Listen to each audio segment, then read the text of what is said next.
Hi, we are starting the complications of Puerperium and its management from this video. So first thing is, what is Puerperium? So Puerperium, as we've already seen in the introduction, okay, so Puerperium is a period following the childbirth. Within 6 weeks of the period, the organs of the systems of the body, especially the reproductive organs, will undergo the involution, that is reverting back to the pre-pregnant state takes place over there. So this is a period not only normally observed, but there is a chance for complications to arise as well. So one of the complications, there are some complications which are arising even in the puerperal period. So there are following puerperal pyrexia and also puerperal sepsis, deep vein thrombosis, that is DVT, which is also come under thromboembolic disorders in puerperium, including pulmonary embolism and infections to the breast, infections of urinary tract, infections of the breast as well as the urinary tract. And we also have the eclampsia and psychiatric illnesses in the puerperium.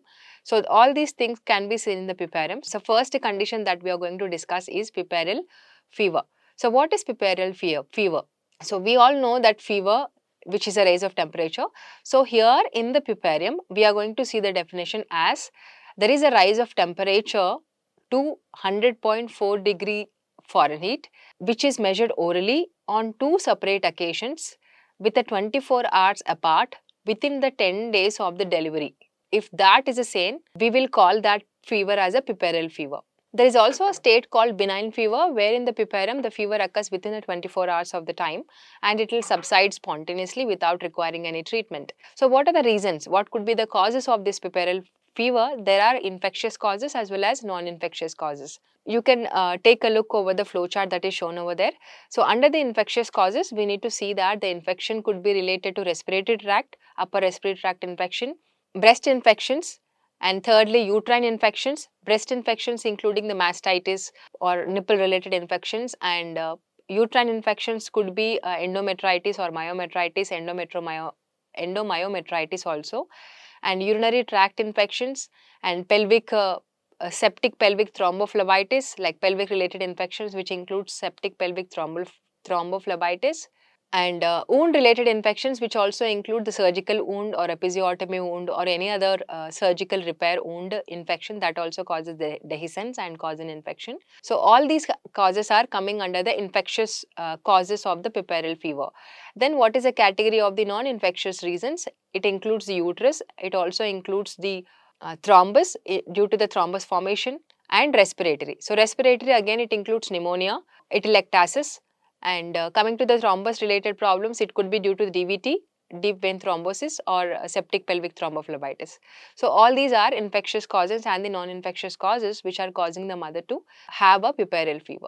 What are the actual reasons causing these kind of infections? We will see.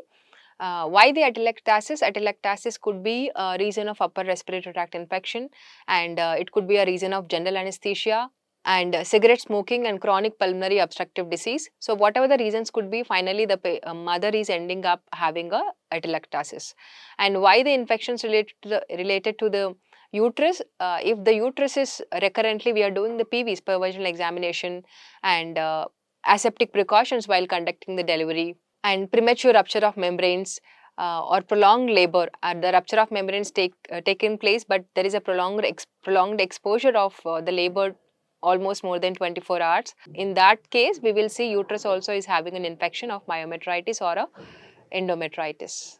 And this may also happen in emergency cesarean section, where we are not following planned precautions, antiseptic precautions are not being followed up, or if you are not giving priorly antibiotics as a prophylaxis, that also causes a puerperal infection. And why the wound infection? When we are not dressing properly, aseptic dressing is not being done wound, or when the wound is exposed to external environment for a longer time, and if there is a breast infection due to the mastitis, inflammation of the breast tissue, or a nipple trauma that is not being cleansed properly, all these things, and including UTI, urinary tract infection, is happening due to the recurrent or very frequent catheterization that we are doing, and repeated PV examinations have been done, and the UTI which is not treated in a pregnant status. So all these things are the reasons to cause the infection, and that infection will cause the puerperal fever in the Puerperium. And the other causes, the predisposing factors are mother is having obesity,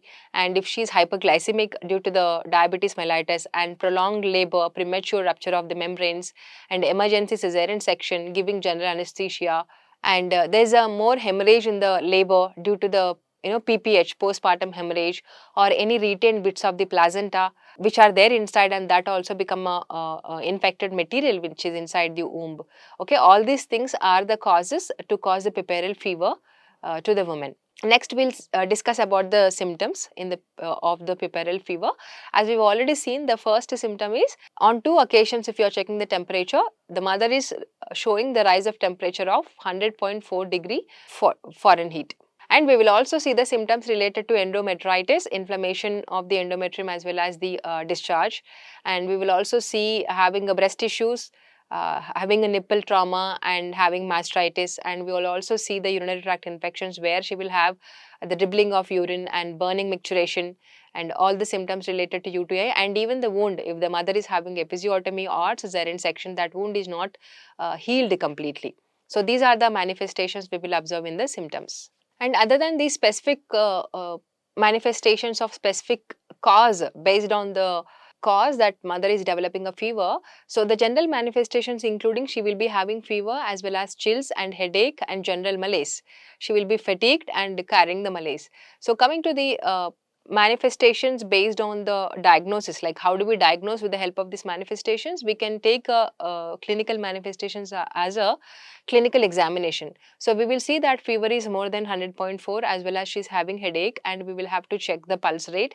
And importantly, we need to take a swab culture from the pelvic examination has to be done, and we should take a culture if there is a infection and fever due to the episiotomy wound, or if there is a fever due to the cesarean section wound, that culture also we need to take a swab culture and send it to the culture and sensitivity laboratory test. Along with that, we can generally send mothers CBC, that is complete blood count has to be checked, as well as the urinary complete urine examination, which is CUE, complete urine examination has to be done, and urine culture also has to be done, especially if it is due to the UTI, and examination of the breast. If any abnormal discharge of purulent discharge is coming out of the breast tissue, that also need to be sent for the culture. And coming to the treatment, mother has to be treated with the broad spectrum antibiotics within 48 hours, which includes augmentin, vibramycin, and also levaquin. Okay, augmentin, we all know that 625 mg we need to give thrice a day. And coming to the vibramycin, which is a combination of doxycycline and metronidazole. And third one is levaquin, that has to be given with the combination of metronidazole as well as levofloxacin. So these are the levofloxacin. So these are the combination of drug we need to give as a broad spectrum antibiotics within 48 hours. And we need to check even if she has to be continued, because the infection rate is severe. We need to calculate mild, moderate and severe. That has to be continued. These are the general broad spectrum antibiotic we are giving in order to treat the fever as well as the infection. And coming to the treating the specific disease, if the infection is happening or fever is happening due to the atelectasis, mother should be encouraged to have the breathing exercises and improve the ventilation, and ambulation also has to be done. And if it is happening due to the local lesion or some pelvic hematoma is being formed, some infection is there, that has to be surgically excised, as well as episiotomy wound got infected, that has to be repaired again with the help of a mild surgery. And if the fever is happening due to the thrombophlebitis, which is a septic one, though we are treating the sepsis with the help of a broad spectrum antibiotics, we need to treat the thrombus with the help of heparin. So this is about the medical treatment that we are giving, including the surgery due to the due to any pelvic reasons are occurred, and we need to do the surgery. And lastly, the nursing care. Coming to the nursing care, we need to identify as a preventive aspects as well as the curative aspects. If the mother is having already the infection in the postnatal period, we need to see that the fever is being reduced. You need to frame the nursing care plan in such a way that there is a fever due to the infection and manifested by how it is happening. So we need to take the measures of primary symptom first. So fever reduction has to be done, pain reduction has to be done. We need to plan the cold compress, ice pack applications if there is a phlebitis and there is a pain.